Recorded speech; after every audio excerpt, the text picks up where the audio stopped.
ഒരു man-made disaster ആണെന്ന് അവിടെ ഇവിടെയും പറഞ്ഞിരുന്നു. മാൻമെയ്ഡ് ഡിസാസ്റ്റർ ശരിയാണ്, നമ്മുടെ എല്ലാവരുടെയും മുമ്പിലുണ്ട്. എല്ലാ ഡാമുകളും ഒന്നിച്ച് തുറന്നു വിട്ടൊരു പ്രശ്നമുണ്ടായി, അതുകൊണ്ടാണ് പ്രളയം ഇത്രയും ഉണ്ടായത് എന്ന് പറഞ്ഞു. പക്ഷേ ഇത്രയേറെ കേരളത്തെ തകർത്തത് ഇവരുടെ ആക്രാന്തവും അഴിമതിയുമാണ്. ഇത് ജനങ്ങൾ അറിയണം, ജനങ്ങൾ വിശ്വസിക്കണം. നിങ്ങൾ ഈ കാര്യം ഇനി അതല്ല മറിച്ചാണെങ്കിൽ ഇവർ തെളിയിക്കട്ടെ. ഇപ്പോൾ ഇതുവരെ വന്നിരിക്കുന്ന എന്താണ്? കോടതിയിൽ പോലും ഡാം മാനേജ്മെന്റ് നടത്തുന്നതിൽ ചെറിയ വീഴ്ച പറ്റിയിട്ടുണ്ട് എന്ന് സർക്കാർ അംഗീകരിക്കും. അത് വീഴ്ചയല്ല, അത് വീഴ്ച എന്ന നിലയിൽ കോടതിയെ പോലും ബോധിപ്പിച്ച് ഇവർ തടിയൂരി പോവുകയാണ്.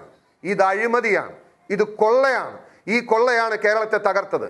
പ്രളയം വന്നതിൽ, പ്രളയം മാനേജ് ചെയ്തതിലോ ഡാം മാനേജ്മെന്റ് നടത്തിയതിലോ ഒക്കെ ചെറിയ പ്രശ്നങ്ങൾ ഉണ്ടായി എന്ന് ആരെങ്കിലും പറയും. ചെറിയ പ്രശ്നങ്ങൾ ഉണ്ടായി എന്ന് പറയും. പക്ഷെ എങ്ങനെ ആ പ്രശ്നങ്ങൾ ഉണ്ടായി, എന്തുകൊണ്ട് ആ പ്രശ്നങ്ങൾ ഉണ്ടായി എന്ന് പരിശോധിച്ചാൽ കേരളത്തെ ഞെട്ടിക്കുന്ന യാഥാർത്ഥ്യമെന്ന് പറയുന്നത് പിണറായി സർക്കാരിൻ്റെ അധികാരത്തിലിരുന്നവരുടെയും കോടികളോടുള്ള മോഹവും അതിമോഹവും ആണ് നമ്മളെ ഈ നിലയിൽ തകർത്ത് തരിപ്പണമാക്കിയത്.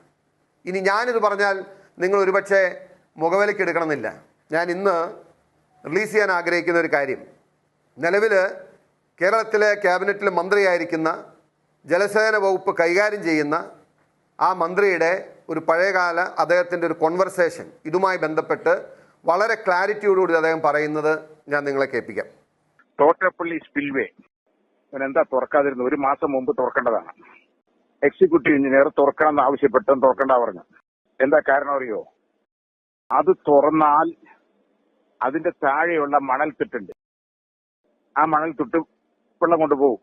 ആ മണൽത്തിട്ടിന്റെ കരാർ എടുത്തിരിക്കുന്നത് മേരി മാതാവ് പറഞ്ഞ കോൺട്രാക്ടറാണ്. അവന് കൊടുത്തിരിക്കുന്നത് വെറും ക്യൂബിക് മീറ്ററിന് 62 രൂപയ്ക്കാണ്. അത് അവൻ മറിച്ച് വിറ്റ അപ്പൊ 2000 രൂപ കിട്ടും. അവിടെ ഒന്നും ചെയ്യാണ്ട് അതിന് എത്ര രൂപ കിട്ടും? എല്ലാ ചെലവും കഴിഞ്ഞ് ഒരു 300 കോടിയെങ്കിലും കിട്ടും. 500 കോടിന് വിൽക്കും, 300 കോടിന് കിട്ടും. അവന് വേണ്ടിയാണ് തുറക്കാണ്ടായത്.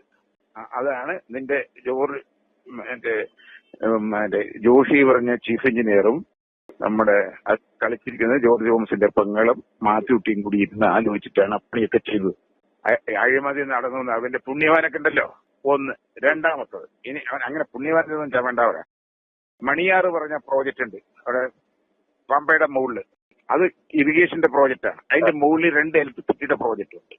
ആ പ്രോജക്റ്റിൽ കറണ്ട് എടുക്കുന്നത് പ്രൈവറ്റ് കമ്പനിയാണ്. കാർബൺ ഒന്ന്, വേറെ 2 സ്വകാര്യ തമിഴന്മാരുമാണ് എടുക്കുന്നത്. ഈ മണിയാറ് വെള്ളം നിറയ്ക്കലേ ഇല്ല എപ്പോഴും. എന്താ വെച്ചാൽ പെൻസ്റ്റോക്ക് പൈപ്പ് കൂടെ മുകളിൽ കൃത്യമായി ഒഴുകി വരുന്നത് ഇവിടെയും ഒഴുകി വരുന്നത് എടുക്കുകയാണ്. ഇപ്രാവശ്യം ചെയ്ത് വെച്ചാൽ ഈ കരാറുകാരന് വേണ്ടി ആ വെള്ളത്തിനെ നിറച്ചപ്പോൾ അവിടെ നിറയ്ക്കാനേ പാടില്ല. അവിടെ ഷട്ടറിട്ട് നിറച്ചപ്പോ ഗതികേട്ടിന് എന്ത് അറിയോ? ഒരു മരം വന്ന് പുഴങ്ങി അതിന്റെ ഉള്ളിൽ ക്രോസ് ആയി കിടന്നു. അത് വലിക്കാൻ പറ്റണ്ടായി. അപ്പോ അവൻ എത്ര ലാഭം കിട്ടി?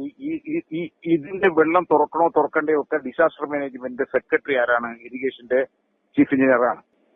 ജോഷി കണ്ണി MP ഇവർക്കൊക്കെ വെള്ളം നിറയ്ക്കാനുള്ള സൗകര്യം കൊടുത്തു. ആ വെള്ളം നിറച്ചു കൊടുത്ത് 8 കോടി രൂപയാണ് അവർക്ക് ഇലക്ട്രിസിറ്റി ഉണ്ടാക്കിയത് പുതുതായി പ്രൈവറ്റ് കമ്പനിക്ക്. എന്നിട്ട് വെള്ളം ഓവറായി വന്നപ്പോ അടിയിലെ സ്ലൂയിസ് തുറന്നതാണ് ചെങ്ങന്നൂരും ഇവിടെ എല്ലാം നശിക്കാൻ കാരണം. ഇത് അടിയിലെ സ്ലൂയിസ് തുറന്നുകൊണ്ടാണ് ചെളി കയറിയത്. അല്ലെങ്കിൽ സ്ലൂയിസ് തുറക്കാറില്ല. അങ്ങനെ നശിപ്പിച്ചു ഇവരെ.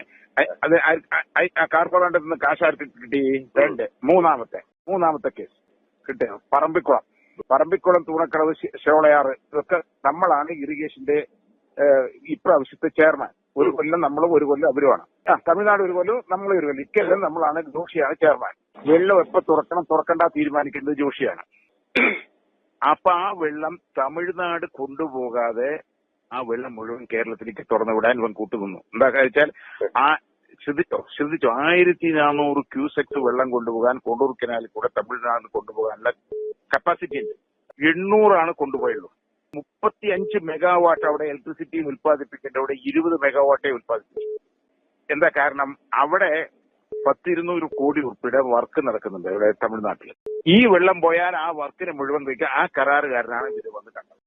ആ കരാറുകാരൻ ജോഷിനെ കണ്ട് ഇവർക്ക് ഒരു വീതം കൊടുത്തപ്പോ ആ വെള്ളത്തിന് എന്ത് ചെയ്തു? പെരിങ്ങൽകുത്തിലേക്ക് തുറന്നു വിട്ടു.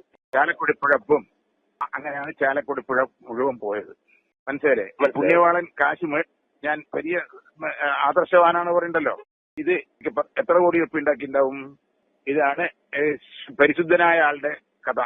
ഇതാണ് കഥ. ഇത് നിങ്ങള് നിങ്ങളുടെ കമ്മിറ്റി വന്നാൽ പറയാൻ പറ.